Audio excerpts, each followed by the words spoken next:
काथे बिखणी को बे मुसलमान मरे थो, काथे बिखणी को बे मुसलमान मरे थो। मदनीअ जे करे कबर में रब कुर्ब करे थो। काथे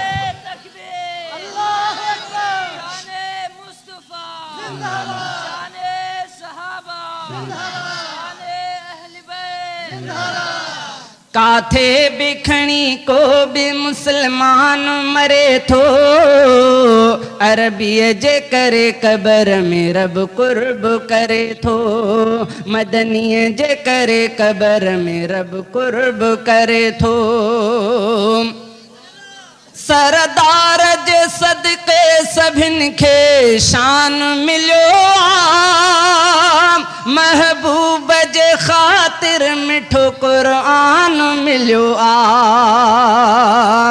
सरदार जे सदके सभिन खे शान मिलियो आ। महबूब जे ख़ातिर मिठो क़ुरान मिलियो आ।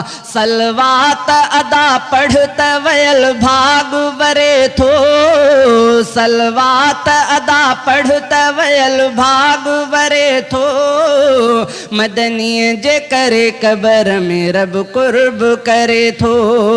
काथे बिखणी को भी मुसलमान मरे थो। काथे बिखणी को भी मुसलमान मरे थो। अरबीअ जे करे कबर में रब कुर्ब करे थो। मदनीअ जे करे कबर में रब कुर्ब करे थो। ईसाई मूसा नूह नबी उते हुंदा प्या। मदनीअ ॾे हलो मुंहिंजा मिठा उते चवंदा प्या। ईसाई मूसा नूह नबी उते हुंदा प्या। अरबीअ ॾे हलो मुंहिंजा मिठा उते चवंदा प्या। खणना पिरीअ जो त बुॾल ॿेड़ो तरे थो। खणना पिरीअ जो, खणना पिरीअ जो त बुॾल ॿेड़ो तरे थो। मदनीअ जे करे कबर में रब कुर्ब करे थो। काथे बिखणी को भी मुसलमान मरे थो। अरबीअ जे करे कबर में रब कुर्ब करे थो। जेको बि हितां सिंध मां सलवात पढ़ंदो आ।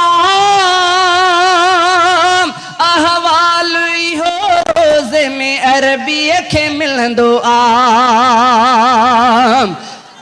जेको बि हितां सिंध मां सलवात पढ़ंदो आ। अहवाल इहो रोज़े में अरबीअ खे मिलंदो आ। सरवर जूं ॻाए ॻाल्हियूं अदा रूह ठरे थो।